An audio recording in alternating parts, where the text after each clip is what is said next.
célula madre con generación de células inmaduras, los cuales invaden diferentes órganos, ¿no? Y como nace en la médula ósea, que lo primero que causa son trastornos en las vías de la hematológicas, como son la serie eritroide, mieloide y la serie megacariocítica. Entonces, son neoplasias de células hematopoyéticas que inicialmente proliferan en la médula ósea, se diseminan en la sangre y posteriormente a otros tejidos. Estas células muestran defectos en la maduración y se acumulan en la médula ósea, disminuyendo así la hematopoiesis normal. Esta es una enfermedad neoplásica que se origina de la mutación somática de un progenitor linfoide único en alguna fase de la diferenciación de la maduración celular. O sea, puede ser, estamos hablando de las leucemias linfáticas, ¿no es cierto?, agudas. Entonces, en un progenitor linfoide de la célula B o de la célula T, ¿no?, y que se paraliza, dijéramos, el ciclo celular en esa fase de maduración del linfocito B y solo proliferan ese tipo. Puede ser pre-B, pro-B o linfocitos B maduros, como vamos a ver. Y se produce solo un tipo de clona de células. Entonces, ustedes saben que la médula ósea es policlonal, pero aquí se hace monoclonal, mono de uno, ¿no es cierto? Y poli es mucho. Entonces, hay una, dijéramos, la médula ósea está invadida de un solo tipo de células, de un solo tipo. Entonces, este aumento de esas células inmaduras son lo que se llama blasto. Blasto es la célula maligna en la neoplasia de la leucemia. Entonces, la leucemia es un cáncer donde hay blastos, ¿ya? Estas son células que pueden ser B o T, y hay supresión de la hematopoiesis. La poiesis significa formación, y hemato es de la sangre, ¿no? Entonces, formación de la sangre. Entonces, se traduce en anemia, en trombocitopenia y neutropenia. Si bien hay leucocitosis, esos neutrófilos no cumplen su función adecuada y entonces no nos protegen de las infecciones. Entonces hay anemia, trombocitopenia e infección, ¿ya? Entonces son los tres síndromes que caracterizan a la leucemia aguda, los más importantes. Entonces, anemia, trombocitopenia y neutropenia. Puede haber anemia solamente y trombocitopenia, o sea, dos, y otro puede haber leucocitosis con neutropenia en cifras absolutas y trombocitopenia, ¿no? O los tres. Entonces aquí anemia te da astenia, dinamia, disnea, ¿no? Disnea, fatiga, cansancio, como todo eso, y taquipnea, taquicardia. Y trombocitopenia te da sangrados de piel y mucosas, y el paciente tiene fiebre que puede ser 50% tumoral o 50% por compromiso de algún órgano que esté infectado por algún microorganismo. Entonces, estos son los blastos que hay en una leucemia. Esta es, miren, la médula ósea es reemplazada a la serie normal por estas células que son todas iguales, ¿no? Con nucleolo, miren aquí algunas con vacuolas, ¿no? Entonces, esto es una leucemia, esto es un aspirado de médula ósea, que es lo que sirve para hacer el diagnóstico, ¿no es cierto? Igual acá otro tipo de, dijéramos, de leucemia, ¿no? En el cual, miren, con escaso citoplasma y con la cromatina muy fina, esta parece una leucemia promielocítica, una aguda, ¿no? Entonces, las leucemias pueden ser su clasificación en tipo agudo y tipo crónico, y puede ser linfoblástica o mieloblástica, o linfoide o mieloide, como quieran decirle. Y entonces pueden ser agudas o pueden ser crónicas, y estas leucemias linfáticas pueden, si son de estadios iniciales del linfocito B o T, son agudas, y aquí son linfocitos ya maduros. Y en la mieloblástica igualmente, ¿no? Son de la estirpe mieloide, la forma, dijéramos, los mieloblastos, y aquí en la forma crónica es la que aparece la serie, los progenitores de la serie hematopoyética en sangre periférica, como son los mielocitos, metamielocitos que hemos mencionado. Entonces, aquí esto es leucemia linfoide aguda y mieloide aguda. Nosotros, cuando solo estudiábamos la médula ósea, hacíamos el diagnóstico de la morfología, ¿ya? Entonces, la medida Esto es de medio a largo, era pequeño, a medio, esto es del tamaño de un linfocito. El núcleo citoplasma, aquí hay un exceso, sobre todo en la M5, y aquí es muy alto, ¿no? La relación núcleo-citoplasma. El núcleo es convoluto, ¿no? En la leucemia de células T. La cromatina está abierta, el nucleolo es obvio en muchas de las formas, aquí es menos conspicuo, y el citoplasma es azul medio azulado, gris, ¿no? Y aquí es más basófilo. Aquí no, aquí tienen los gránulos, la vacuolización, y aquí es agranular, ¿no? En el citoplasma. Aquí hay los cuerpos de Auer, que son como bastones que aparecen en el citoplasma, están presentes, y en la linfática aguda no. Y hay cambios displásticos, ¿no es cierto? En las plaquetas hay variabilidad, hipogranularidad, y aquí no hay ausencia de eso, ¿no? Es la etiología. Se produce por mutaciones sucesivas, hay alteraciones en los genes implicados en las proteínas que alteran la estabilidad del DNA, ¿ya? Que alteran la estabilidad del DNA. Entonces, agentes también del medio ambiente, como las radiaciones ionizantes que producen, también son mutágenos químicos, ¿no? Y sin embargo, la mayoría de pacientes no tiene factores discernibles. Aquí ha habido error, ¿no? Al escribir, bueno, ya, pero se entiende. Entonces, se producen por alteraciones en los genes implicados en las proteínas que alteran la estabilidad del DNA y por radiaciones ionizantes, en el medio ambiente, por mutágenos químicos, y todavía falta investigar, ¿no? La incidencia, la leucemia linfática es frecuente en pacientes menores de 15 años, representa la cuarta parte de todos los cánceres. ¿Ya? Esta leucemia, dijéramos, también se presenta en adultos, y ahí es de peor pronóstico. Estos son los síntomas, ¿no es cierto? La leucemia está acá, y miren, es una enfermedad que ataca muchos órganos, puede ser desde la piel, y forman los cloromas o los tumores leucemoides, síntomas generales como la fiebre y pérdida de peso. A nivel de riñón puede haber, por la destrucción de las células, puede haber exceso de ácido úrico, a nivel de riñón puede haber hemorragia, infecciones. Hay crecimiento de los ganglios que se manifiesta con adenomegalias, adenopatías, y en el pulmón aumento de los ganglios mediastínicos ciliares. En el hueso es de donde se origina, está infiltrada la médula ósea de esos blastos, puede haber fracturas patológicas, hay dolor external, el signo de Winthrop, puede haber en el pulmón también derrame pleural. En el sistema nervioso central puede haber, o periférico, puede haber compresión medular de la médula espinal, y eso origina que el paciente no pueda caminar, ¿no es cierto? Y puede haber infiltración al sistema nervioso central por las meninges. También puede haber infiltración parenquimal, pero es más raro, ¿ya?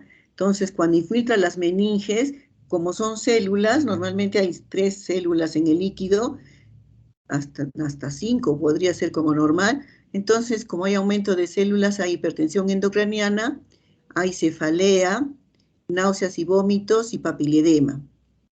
Entonces, todo se origina porque hay alteración funcional y numérica de las células de la sangre, ¿no es cierto?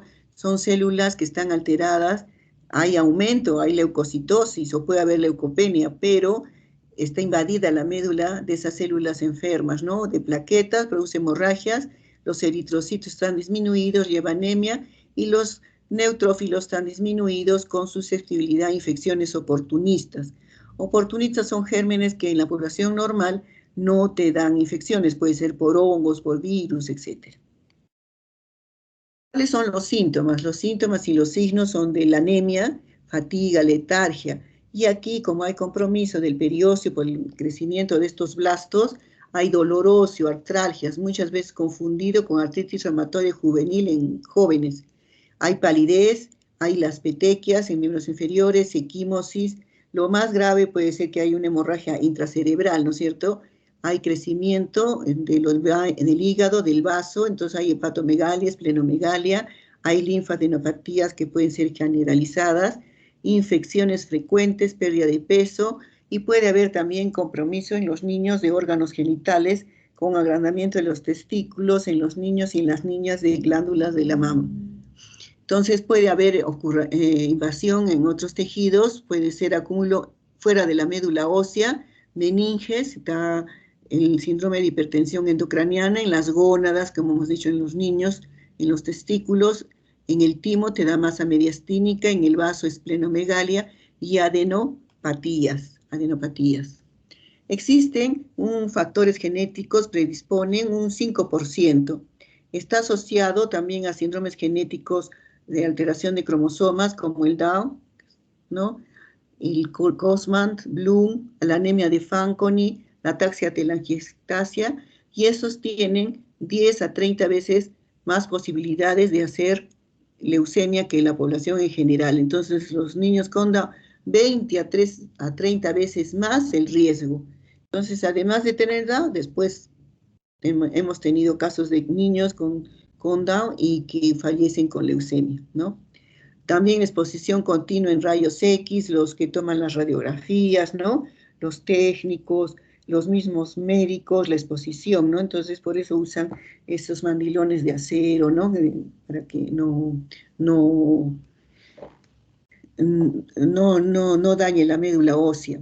Hay mutaciones del P53, que es el gen supresor de tumores, hay hiperploidías, que es de peor pronóstico, y hay peor, hiperploidías es de mejor pronóstico, hipoploidías de peor pronóstico.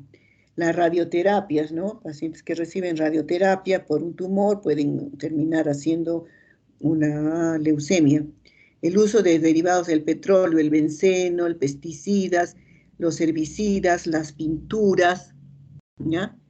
La pintura no la pintura de los pintores de brocha gorda, no sea los que pintan las casas, eso, ¿no? Los que trabajan también en los grifos, ¿no? Pueden terminar en una leucemia. Los agricultores por usar fungicidas y pesticidas, ¿no? Para cuidar, preservar sus frutos, sus plantas, y entonces eso, si no están debidamente protegidos, terminan en leucemia. La quimioterapia, por decir un ejemplo, son los inhibidores de la topoisomerasa, ¿no? Y esos están como el topotecan, esos que están asociados con segundas neoplasias, se libran del cáncer de mama, pero a los años hacen leucemias. ¿Cuáles son las manifestaciones laboratoriales? Entonces el paciente va a tener anemia, trombocitopenia y blastos en sangre periférica. Tiene que haber 20% en sangre periférica y 30% en la médula ósea. El número de leucocitos es variable, ¿no? Puede haber leucocitosis, solamente hay leucopenia en un 25%, menos de 5.000. En el 50% hay de 5.000 a 50.000 leucocitos en sangre periférica, y el 25% de los pacientes tiene, perdón, aquí es más de 50.000, ¿no? Más de 50.000. Acá ha habido un error. ¿Ya? 25% más. No lo puedo corregir. Acá sale más de 50.000, ¿ya? Más de 50.000. ¿Cuáles son las complicaciones? ¿De qué muere este paciente, no? De infección, hemorragias, anemia, una anemia severa, hemorragias, y una complicación durante el tratamiento son los problemas dentales. Estos pacientes se les tiene que iniciar tratamiento sí o sí, una vez establecido el diagnóstico, que no debe demorar mucho, ¿no? Porque sin tratamiento estos pacientes viven un mes máximo, ¿no? Y entonces a veces vienen ya con enfermedad muy avanzada, muy comprometida la médula ósea, y tienen problemas dentales, y los cuales no pueden ser extraídas las piezas porque el paciente tiene trombocitopenia, entonces sí tienen caries. A pesar de eso, se le puede dar tratamiento, la quimioterapia, y posteriormente hacen abscesos dentales, ¿no? Entonces es muy peligroso iniciar quimioterapia a veces cuando tienen problemas dentales los pacientes. Pero también nos vemos en la disyuntiva de de decidir si darle quimioterapia o esperar que se sacara la pieza dentaria y darle tratamiento, pero a veces no da tiempo porque el número de blastos es mucho más, ¿no? Y entonces si esperamos, el paciente se puede morir. ¿Cómo hacemos el diagnóstico? El diagnóstico hacemos clínico, ¿no es cierto? El diagnóstico siempre, acuérdense que es clínico. Entonces hacemos el examen físico, vamos a encontrar adenopatías, visceromegalias, palidez, petequias, análisis de sangre, biopsia de hueso, aspirado de médula ósea. Hay un diagnóstico inmunológico usando la citometría de flujo, que en los últimos 10 años ya se viene usando, y la citogenética. Todo esto requerimos nosotros para hacer el diagnóstico, ¿ya? Solamente la biopsia de hueso cuando el aspirado de médula ósea es seco, pero es muy raro que una médula ósea sea seca en una leucemia. Generalmente siempre hay células. Este es el diagnóstico de la citometría de flujo. Miren, se utilizan los marcadores celulares CD para identificar, ¿no? Entonces acá tenemos el IgG2, el CD10, que aparece en la leucemia aguda. Miren, y acá la leucemia de una mieloide aguda, ¿no? ¿Cómo es? ¿No? Y entonces, para que ustedes vean dónde se ubican los blastos, ¿ya? Dónde se ubican los blastos. Entonces, cada célula tiene su ubicación. Entonces, los citometristas, o sea, los de laboratorio, saben dónde migran cada célula y utilizan diferentes marcadores. Entonces, ellos la estudian y luego hacen el diagnóstico, ¿no? Los blastos aquí están en este lado y miren aquí blastos, cómo invaden toda la médula ósea. ¿Cuáles son los paneles que nosotros usamos, que se usan para las leucemias? Entonces, de células T tenemos la CD1, CD2, CD3, CD4, 5, 7, 8, CD34, que es para los progenitores, y el TDT, que es una enzima que aparece en las leucemias, ¿no? Y las células B, los marcadores son CD10, 19, CD20. Entonces, acá tenemos un anticuerpo monoclonal, por decir, el blinatumomab, y acá tenemos el rituximab, el CD22, el CD34, hay en ambas, el TDT y la inmunoglobulina M también, y CD79. Entonces nosotros tenemos que memorizar esto con el tiempo, con el uso, se le va a memorizar los paneles, y de las células mieloides, el CD13, el CD33, ¿no? Y la mieloperoxidasa, que es la buena enzima que tienen los neutrófilos. Entonces, sí tenemos la mieloperoxidasa y el HLA-DR, el 117, entonces totalmente diferente de una célula B. De diferenciación granulocítica, CD10, CD11B, CC, CD11C, CD15, CD16 y CD56. Diferenciación monocítica, entonces otros marcadores, CD4, CD11B, CD11C, CD14, CD33, CD36, 64, CD68. Y la eritroide, tenemos la glicoporina A, que es una proteína, una glicoproteína de la membrana del glóbulo rojo. Y de los megacariocitos es la CD61, ¿ya? Y más las otras, ¿no? La CD41, etcétera. El estudio citogenético nos ayuda a ver la gravedad del caso, ¿no? La normalidad más común en la leucemia linfática aguda es el cromosoma Filadelfia, pero aquí en la fusión del gen BCR-ABL produce una proteína de 190 kilodaltons y es de peor pronóstico. Se presenta en el 20% en los adultos, es de mal pronóstico, y en los niños 5% de los niños tienen Filadelfia.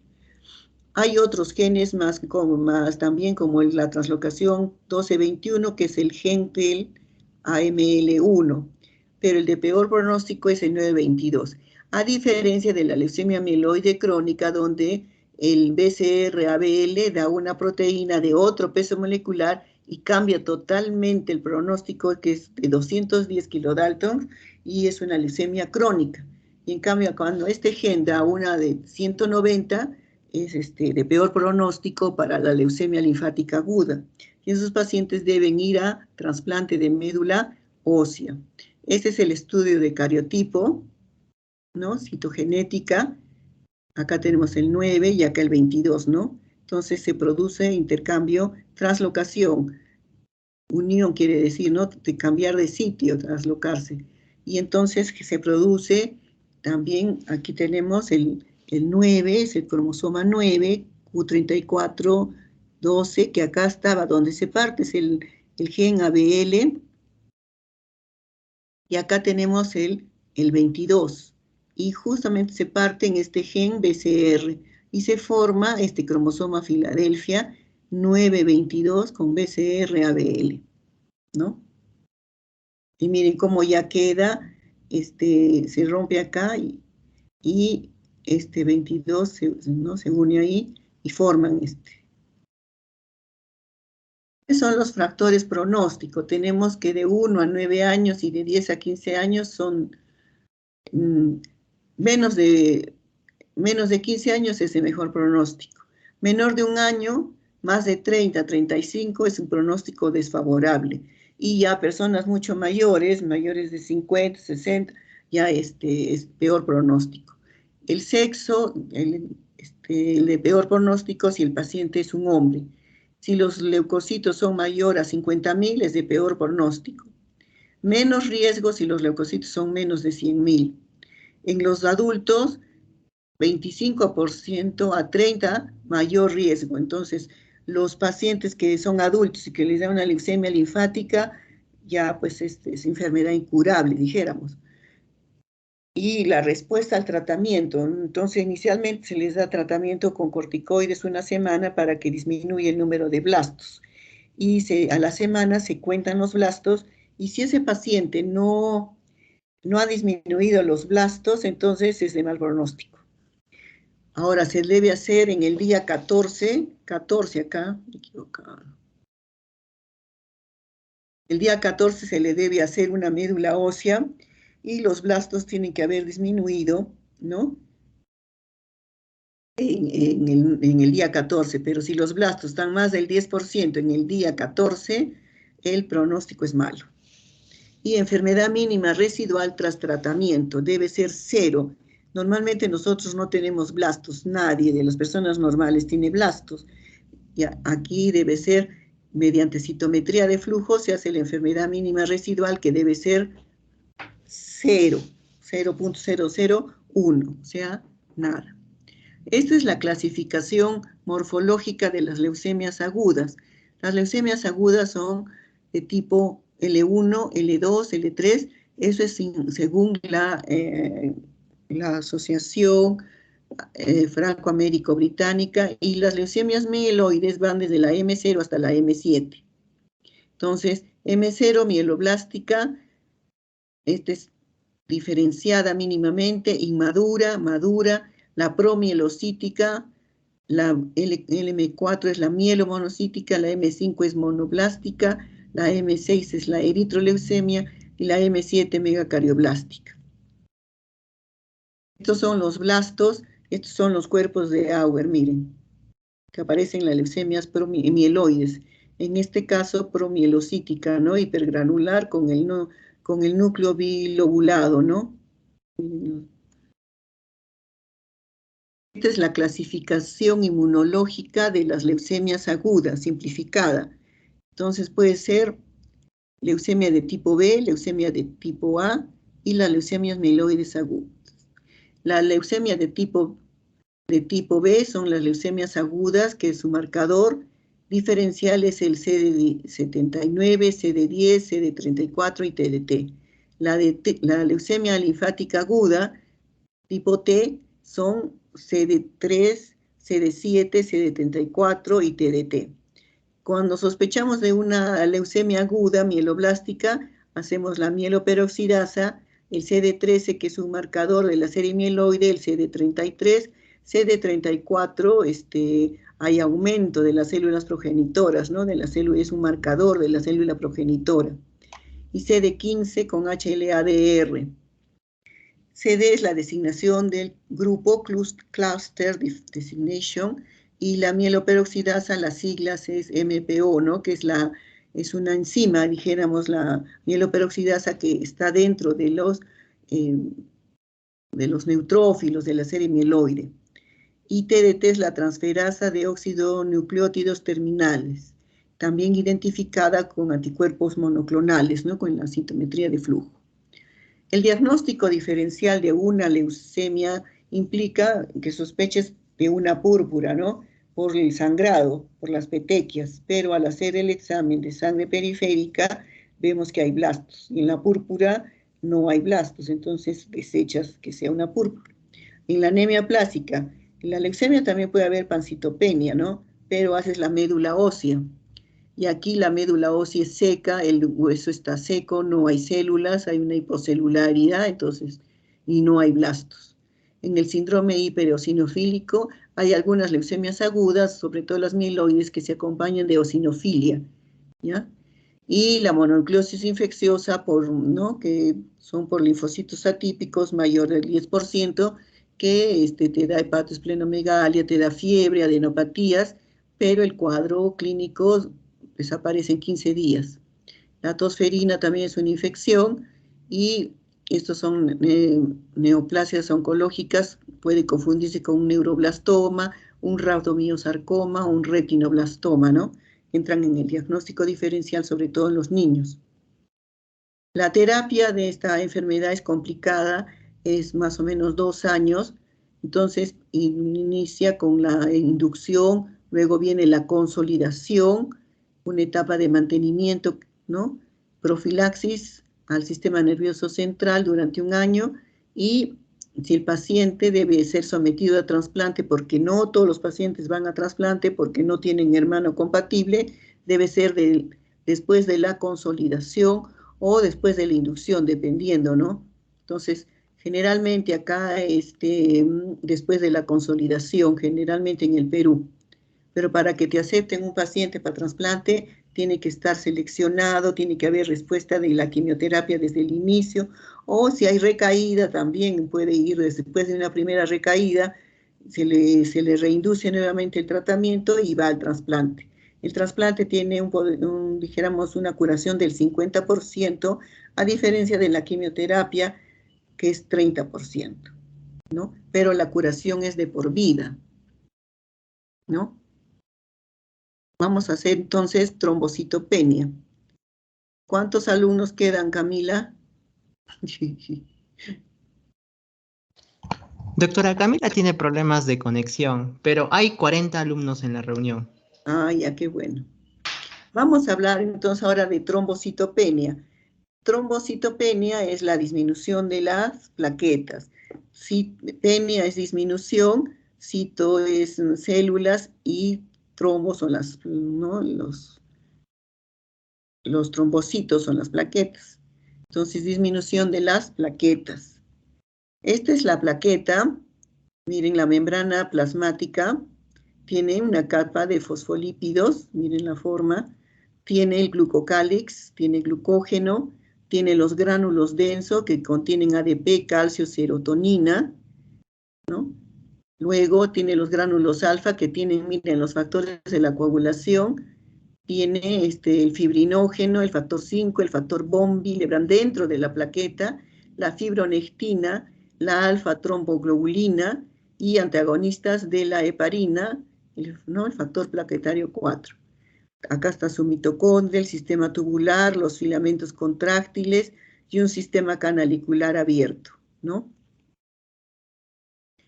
¿Qué es la trombocitopenia? Es la disminución del recuento de plaquetas por debajo del límite inferior normal, menos de 150.000. Clínicamente es relevante cuando el recuento es inferior a 10.000. Entonces, los pacientes que van a la emergencia sangrando generalmente ya tienen menos de 50.000 y cursan con signos clínicos a veces, ¿no? Y entonces con 10.000 el sangrado ya es inminente, o sea, puede sangrar por cualquier vía. Las trombocitopenias pueden ser congénitas o adquiridas o constitucionales o adquiridas. El riesgo hemorrágico va a depender del recuento de plaquetas. Mayor riesgo si es menor de 20.000, ¿no? Entonces, y el riesgo es de las mucosas, o sea, de las encías, de las narices, del tracto digestivo, y el peor de todos, el sangrado intracerebral, ¿no? Que el paciente puede sangrar puede sangrar dentro del cerebro y luego crece y produce enclavamiento y paro cardiorrespiratorio. Entonces, si pensamos en una trombocitopenia constitucional, tenemos que saberle, bueno, la edad, ¿no? La anamnesis, edad, el sexo es más asociado con mujeres, cuál es el motivo de la consulta, que estaba sangrando, por decir, con gingivorragias, epistaxis o menstruaciones prolongadas. Hay que preguntarle sobre antecedentes de diátesis en la familia, si alguna hermana, algún tío, etcétera, etcétera. ¿No? Aquí igual, historia familiar, ¿no? Se debe investigar hasta dónde tienen estos, los antecedentes, si conocen, a veces no conocen a sus abuelitos paternos, no los conocieron o se murieron antes que ellos nazcan, y de qué murieron, exacto, ¿no? Y la gravedad de las hemorragias.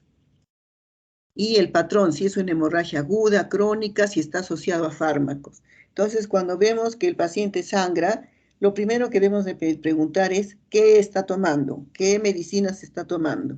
Entonces, el paciente te dice, estoy tomando aspirina. Entonces, el uso de aspirina reduce las plaquetas, ya saben eso. Estoy tomando anticoagulantes orales, warfarina puede producir sangrado. Y los alcohólicos, ¿no? Los alcohólicos también tienen hiperesplenismo y hacen trombocitopenias.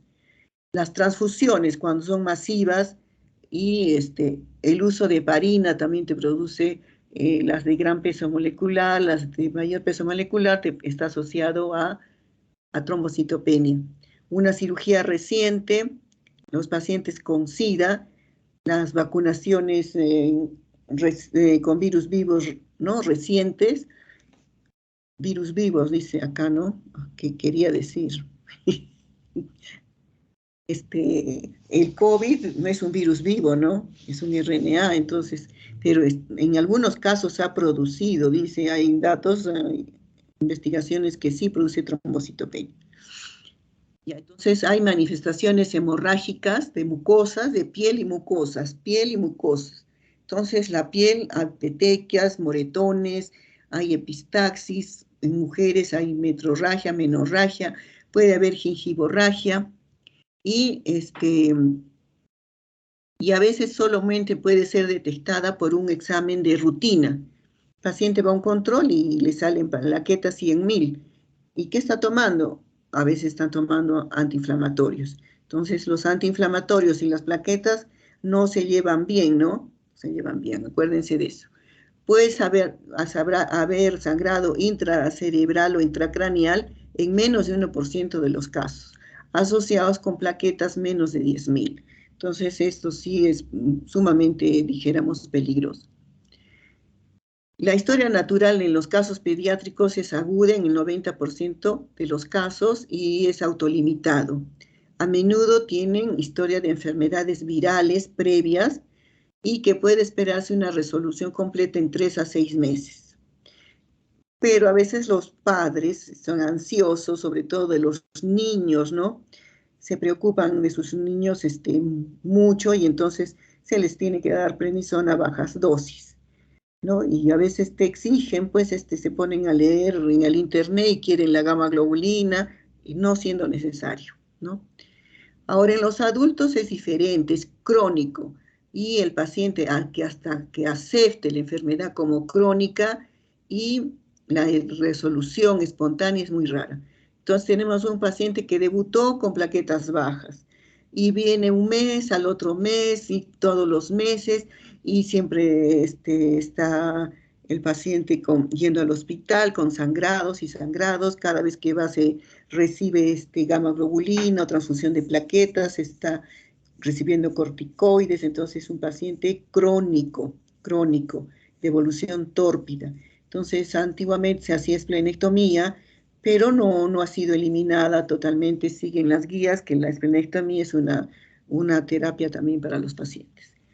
En las trombocitopenias constitucionales está lo que es macrotrombocitopenias, ¿no? Sin disfunción valorable asociada a inclusiones leucocitarias como el síndrome de Alport-Meigling-Fechner, la patología de la membrana plaquetaria, o sea, que faltan inmunoglobulinas en las plaquetas, ¿no? Glicoproteínas, ¿no? Como el síndrome de Bernard-Solier, que falta la glicoproteína 1B, acá en la trombastenia de Glassman, que lo que falta es la glicoproteína 2B3A, defectos de las glucoproteínas de la membrana, déficit de la actividad procoagulante en la membrana de la plaqueta. Entonces, hay defectos también a veces dentro de la plaqueta. Hemos mencionado que el paciente a veces no tiene gránulos densos. Y la patología de la megacariocitopoiesis y asociada a aplasia de radio, no tienen el radio, el huesito, ¿no? Es un deshuesado, entonces esto está asociado a trombocitopenia constitucional. Nunca he visto, de repente no llegan a nacer, ¿no? Terminan en aborto. Anomalías complejas de mecanismos no bien conocidos, como el Wiskott-Aldrich, también está asociado a trombocitopenia constitucional. La trombastenia de Glassman, que les dije que es un defecto congénito o una anormalidad de la glicoproteína 2B3A, que es el receptor del fibrinógeno en la plaqueta, y la de Bernard-Solier, que es una deficiencia o anormalidad de la glicoproteína 1B, que es el del factor de von Willebrand. Entonces, estos son comunes. Hemos tenido un paciente con Glassman, ¿ya? Entonces, no sé con cuánta frecuencia se pasará, pero hay que estar detrás de los niños, ¿no? Sobre todo los niños que desde niños presentan sangrados constantemente y hay que hacerles todo el estudio. Las centrales, las adquiridas, pueden ser de dos subtipos: por afectación de la hematopoiesis o afección de megacariocítica predominante. Entonces, aquí puede ser por supresión o hipoplasia, como en la anemia plástica, en las hemopatías malignas como la leucemia, etc. Y el otro subtipo es hematopoiesis ineficaz, como la mielodisplasia o la HPN, que es la hemoglobinuria paroxística nocturna. Por afección megacariocítica predominantemente. Puede haber pacientes que no tengan megacariocitos, que hayan nacido así. Entonces, es una púrpura trombocitopénica amegacariocítica, ¿ya? Sin megacariocitos. Y trombocitopenia cíclica, que cada cierto tiempo el paciente tiene una enfermedad viral y se le bajan las plaquetas, que es refractaria y está asociada a infecciones. Y las de origen inmune. Las de origen inmune pueden ser autoinmunes, quiere decir autopropio, quiere decir que auto significa del sistema inmune propio, individual de las personas. Entonces, una púrpura trombocitopénica autoinmune quiere decir que el ser humano, el paciente, produce anticuerpos contra sus plaquetas y no se conoce la causa. Y por fármacos, como les mencioné, ¿no? También puede estar asociada a muchos fármacos. A lo inmune, puede ser que pase de la madre al feto, y entonces el recién nacido, el neonato, nazca con anticuerpos contra sus plaquetas. Puede ser también post-transfusional, que hacen refractariedad a las transfusiones. Los pacientes que reciben transfusiones por un cuadro de una leucemia, finalmente hacen refractariedad a la transfusión de plaquetas, y el paciente ya no le sirve, ya no elevan el número de plaquetas con la transfusión de plaquetas. Otras trombocitopenias pseudo son que puede ser cíclica o puede estar asociada al síndrome antifosfolipídico o a la enfermedad injerto contra huésped que se presenta post-trasplante. Las no inmunes, que pueden ser por consumo, entonces, como el cuadro de coagulación intravascular diseminada o la microangiopatía trombótica, y por destrucción en los pacientes que son operados del corazón y son sometidos a circuitos extracorpóreos, ¿no? O por pérdidas, como hemorragias, hemodiálisis, ¿no? Ya en la hemodiálisis también hay trombocitopenias. ¿Cómo diferenciamos nosotros de la deficiencia de factores, o sea, de las hemofilias. Hoy día es día de la hemofilia. Entonces, el sitio de sangrado aquí es en la piel y aquí es en los tejidos profundos. Aquí el piel y mucosas. Entonces acá te va a dar epistaxis, sangrado vaginal, gastrointestinal, ¿no? Gastrointestinal, etc. Y aquí profundo, en las articulaciones y en los músculos. Petequias solamente hay cuando hay desorden de plaquetas, acuérdense eso. Acuérdense de la P de petequias, plaquetas, que no se olviden. Y de los efectos de la coagulación no hay petequias. Entonces, en la hemofilia se les puede preguntar, ¿hay petequias? No. La respuesta es no. Equimosis pueden ser pequeños y superficiales y aquí son grandes y profundos. Hemartrosis, aquí cuando hay defectos de plaquetas, no hay, raro. Y aquí en la coagulación, en defectos en la hemofilia, es común. El sangrado después de cortes inmediatamente sangra, ¿no? Cuando uno se corta, sale sangre, pero acá es más lento. El sangrado después de una cirugía o trauma, aquí inmediatamente hay sangrados. Aquí demora de 1 a 2 días y además, o a menudo es severo. Entonces el paciente le extraen un diente y los primeros 2 días no sangra. Y a partir del tercer día sangra y sangra y sangra. Y en cambio, cuando hay desorden de plaquetas, el sangrado es, le extraen el diente sin saber qué número de plaquetas tiene y el sangrado es sangrado y sangrado inmediato. ¿Ya? Estas son las petequias de un paciente. Entonces, ¿cómo hacemos una evaluación de un paciente? La historia, ¿ya? Y el examen. La historia física, la historia clínica y el examen físico. Entonces, nosotros ante el sangrado, ¿no? Nos preguntamos en la clínica, ¿es un defecto de plaquetas o es un defecto congénito o adquirido? ¿Ya? Entonces hacemos el test de la coagulación o el test especializado si sospechamos de una hemofilia, ¿no? Si es problema de plaquetas, puede ser en el número o en la función. Entonces, está tomando AINES antiinflamatorios, puede ser que el número esté adecuado, pero funcionalmente no está bien.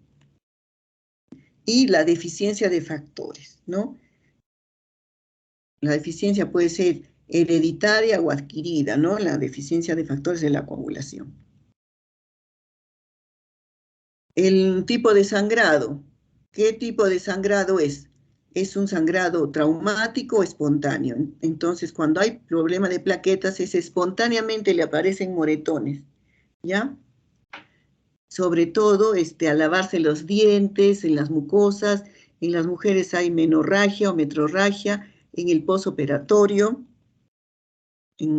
sí hay que ver el sangrado, si es en el músculo, en la articulación, y cuando empezó, si es congénito, es adquirido, si apareció cuando era niño, cuando se le hizo una extracción dentaria, si fue sometida a una cirugía, al momento del nacimiento, si hay una historia familiar, qué medicación toma, si ingiere alcohol, con qué frecuencia, qué infecciones tiene el paciente o es una neoplasia, ¿ya? Los análisis. En el hemograma vamos a ver trombocitopenia aislada, los leucocitos o la hemoglobina puede estar normal o disminuida dependiendo del grado de sangrado.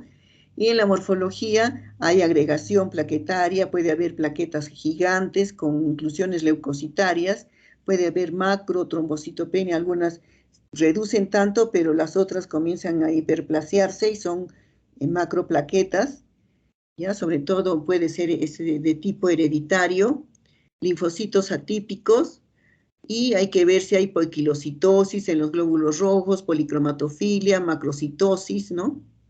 O si existe en los glóbulos rojos esquistocitos, o también puede ser parásitos, ¿no? Aquí coma parásitos.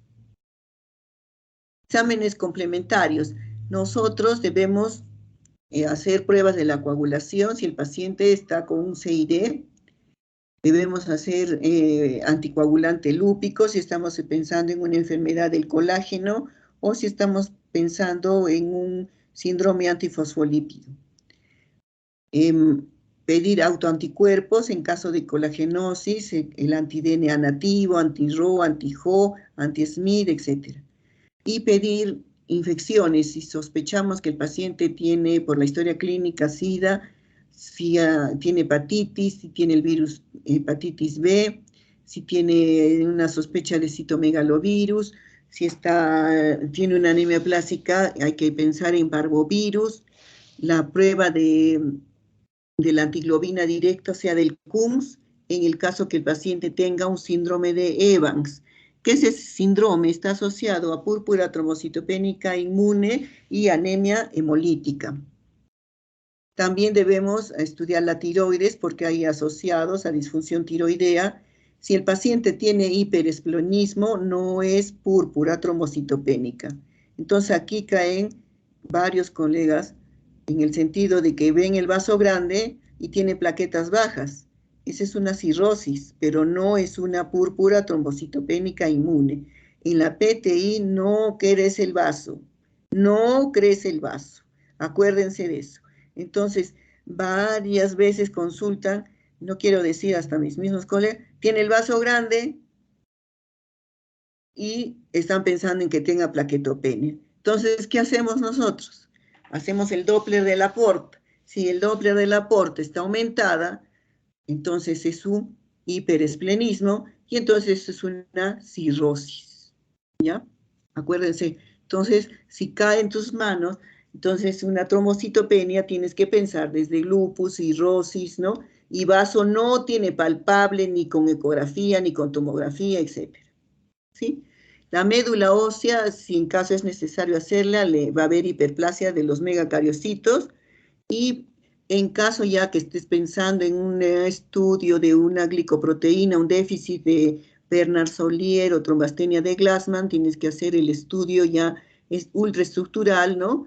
Y como son las glicoproteínas 1B, 2A o la 1B, o la 2B, 3A, o la 1B, dependiendo, ¿no?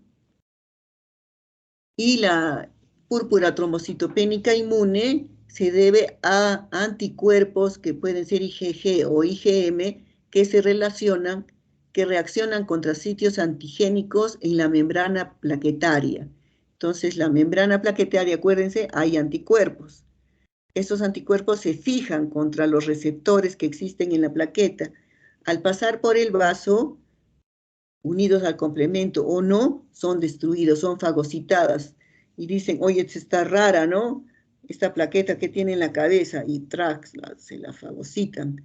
Y eso ocurre en el sistema retículo endotelial, en el vaso y en el hígado. Con un poco de imaginación, señores alumnos, tienen que estudiar la medicina, ¿no? Entonces aquí está, la plaqueta viene. En esto participan factores genéticos, estas son las plaquetas, miren cómo es una plaqueta y acá está con anticuerpo. Entonces, la célula T produce la destrucción, ¿no?, de las plaquetas. ¿En qué forma? Acá hay, dijéramos, en la maduración, hay una afectación en la maduración de los megacariocitos, ¿no? Y hay una reducción en la producción de plaquetas. Entonces, se producen autoanticuerpos contra la célula, contra las plaquetas. La célula B forma, ¿no? Le dice, oye, aquí el sistema inmune aquí puede ser que se equivoque, son autoanticuerpos dirigidos contra la membrana de las plaquetas. O sea, destruyen, como dijéramos, a los miembros de su propio partido, ¿no? Entonces son células del individuo y comienzan a producirse anticuerpos contra las plaquetas. Entonces el T le ordena a la célula B que produzca inmunoglobulinas. Acá el T le está informando a la B, oye, esta plaqueta no sé, no me cae, le dice. Y la forma anticuerpos. Habla mal de ella, entonces se fijan en las plaquetas, se forman los anticuerpos contra las plaquetas, y entonces le dice, destrúyelo al fagocito. Destruye esas plaquetas. Entonces, así se origina, ¿no? Y aquí puede ser por un virus, ¿no? El SIDA, ¿no? Y que puede ser que la plaqueta forma anticuerpos tratando de destruir al virus, pero no. Y se produce que la respuesta es una respuesta a nivel de las células T ¿no? Por una mala indicación acá de los macrófagos, se producen, hacen que se estimule la formación de anticuerpos. O sea, para que se formen anticuerpos, tiene que haber un estímulo previo, ¿no es cierto? Pero ¿quién ordena que se formen anticuerpos? Las células TH, las T-helper, ¿no? Las T-helper ordenan al linfocito B, o sea, la célula T ordena a la célula B que se produzcan inmunoglobulinas, y entonces estas inmunoglobulinas van a rodear a las plaquetas, y estas al pasar por el sistema retículo endotelial es reconocida como extraña. Entonces aquí tenemos el Helicobacter pylori. Ahora ustedes saben que tanto anemia ferropénica como la trombocitopenia, púrpura trombocitopenia, puede ser adquirida por un Helicobacter pylori. Este Helicobacter, al ser fagocitado, hace que se liberen péptidos presentados al linfocito T y le dice, ¿no? Y este Helicobacter malvado hace producir, infecta, ¿no? Al ser humano, y aquí el sistema inmune se equivoca y produce anticuerpos contra las plaquetas, ¿no? Entonces va a haber una disminución del número, ese es cuantitativo, y si es de la cantidad, de la calidad, es cualitativo. Entonces el número de plaquetas normal puede ser un trastorno cualitativo hereditario o adquirido, ¿no? Los AINES, la hiperglobulinemia, el síndrome mieloproliferativo, los mielodisplasias, la uremia, la heparina. Hereditario puede estar el número de plaquetas normal, pero es cualitativo, o sea, la calidad. La enfermedad de Glassman, la de Bernard-Solier, Fanconi, Wisco-Dandridge, enfermedad de von Willebrand, enfermedades de depósito de las plaquetas. Aquí el número de plaquetas es normal, pero la calidad es la mala. Aquí puedes tener con los AINES, o sea, con los antiinflamatorios, puede ser que esté normal o puede ser que esté disminuido también, puede ser funcional también. Y la trombocitopenia adquirida, ¿no? Por el SIDA, etc.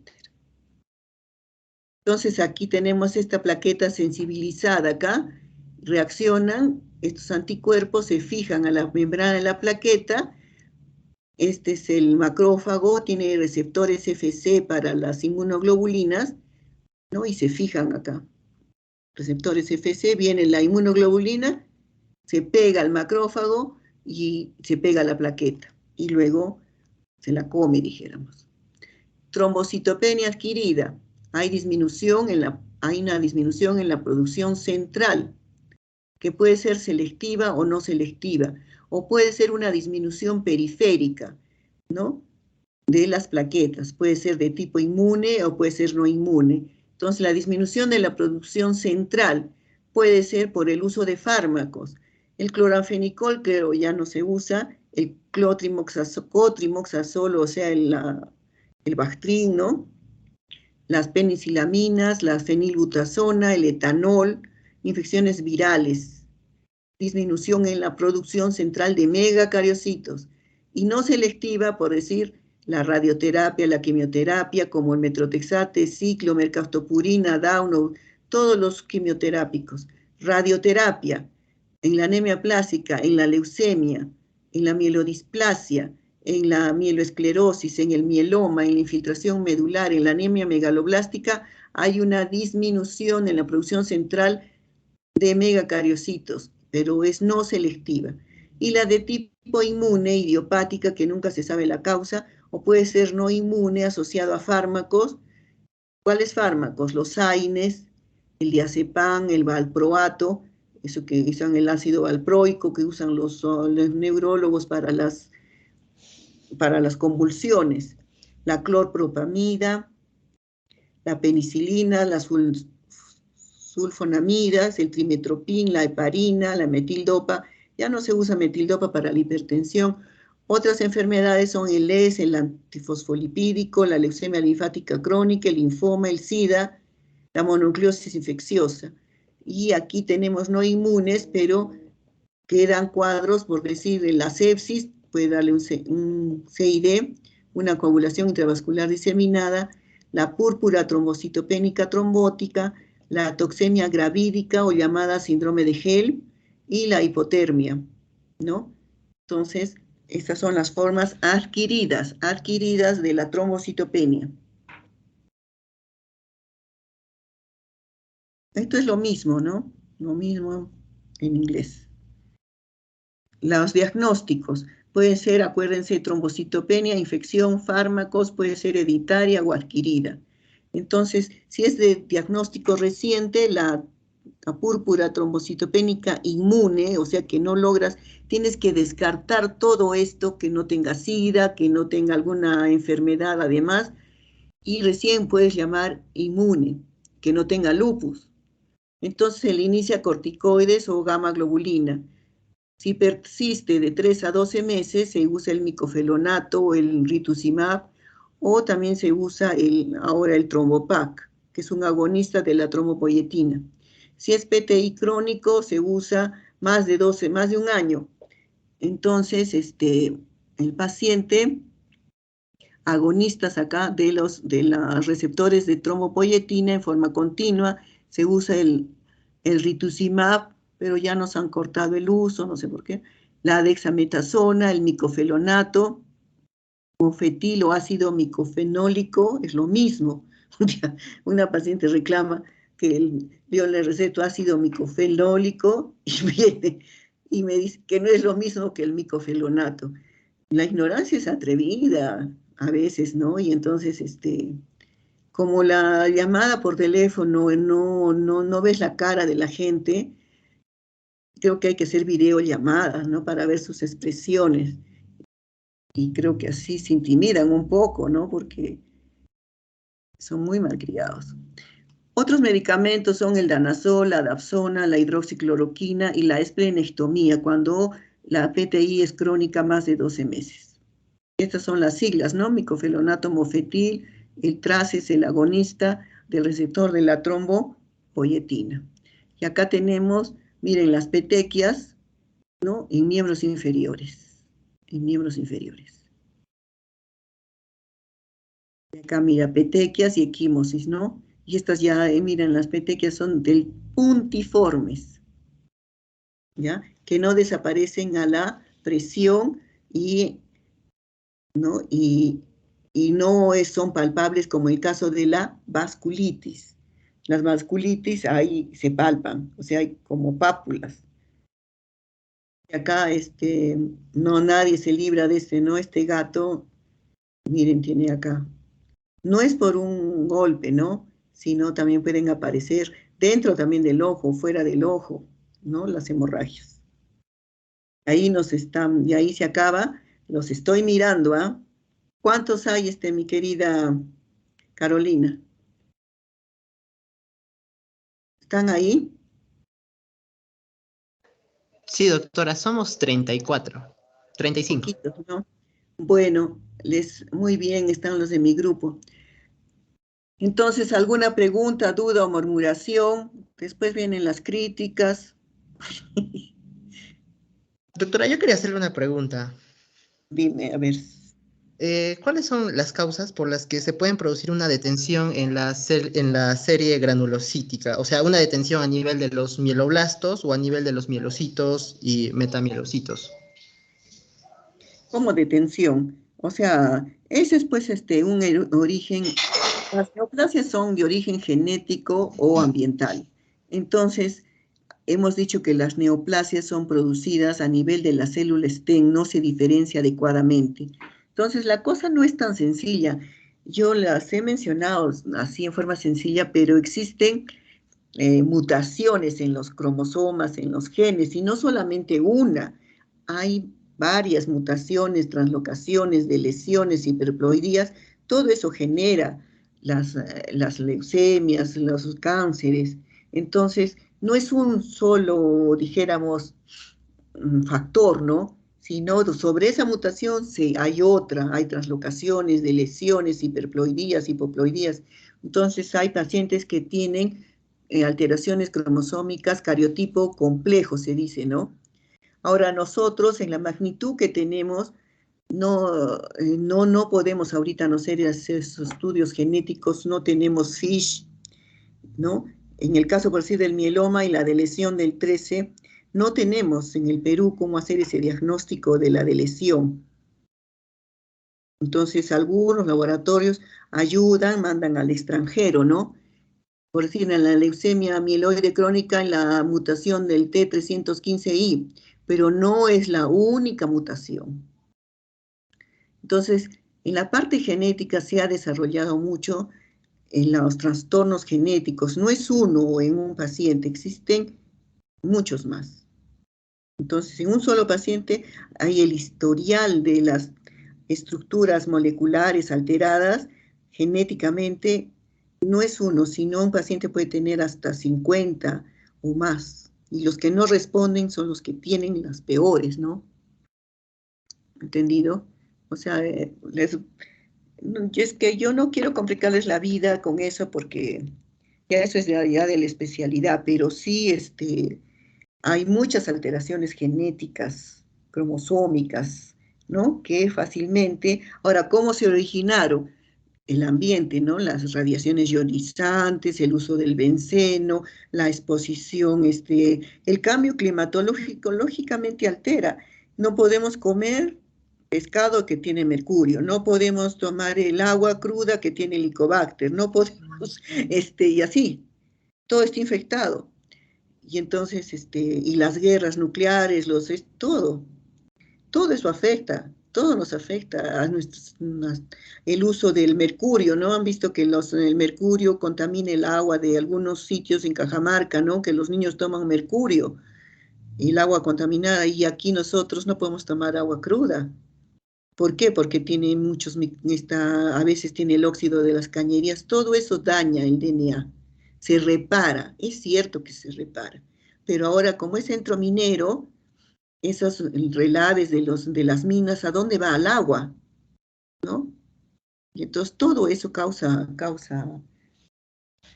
los químicos, los derivados del benceno, eso ya está demostrado, ¿no? No es una mutación, no es una lesión, son muchas.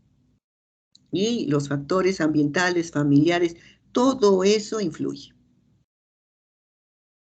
¿Alguna pregunta? ¿Otra pregunta? Ok, doctora, muchas gracias. Y doctora, en caso de una neutropenia grave, el factor estimulante de colonias granulocito sería una buena opción, pero no responde a leucemias, ¿no? No. Se usan las leucemias para subir el número de leucocitos, ¿ya? En los pacientes, pero en pacientes con neutropenia sin causa no se debe usar. Entonces, ponte un paciente con una infección y que tenga leucopenia y le das filgastrin. ¿Para qué le vas a dar filgastrin? Solo está indicado para pacientes con neutropenia post-quimioterapia. No está indicado otra cosa. O pacientes con anemia plástica, ¿no? ¿Ya? Ya, doctora, gracias. ¿Quién más?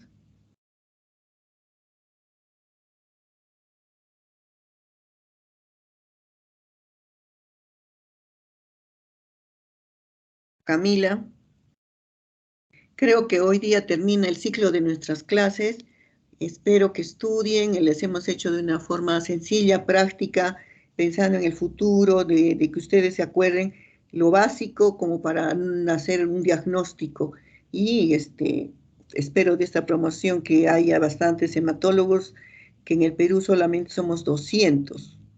Yo cuando terminé éramos 40. Y ahora esto ha avanzado, ha crecido, somos no, ya no somos una especialidad joven, es una especialidad vieja. Y esta especialidad te permite, ¿no? Más fácilmente ver en los últimos 10 años ha habido muchos avances y donde va a avanzar la medicina, acuérdense, siempre es en el cáncer, ¿no? Entonces, tienen ustedes que pensar en que depende, ¿no? Ustedes quieren trabajar en un hospital grande, quieren trabajar en una posta. Todos soñamos con eso, ¿no? Trabajar en Estados Unidos, sí, ¿no? O trabajar en nuestro Perú, ¿no? Como ustedes decidan, pero depende de la especialidad que ustedes escojan. Muy bien, les deseo los mejores éxitos, que estudien y que logren pasar todos sus cursos. Muy bien, aquí acabamos. Chao, chicos. Chao, doctora, hasta luego. Hasta Chao, luego. doctora, gracias. Chao, chao. Doctora. Chao. Hasta luego, doctor.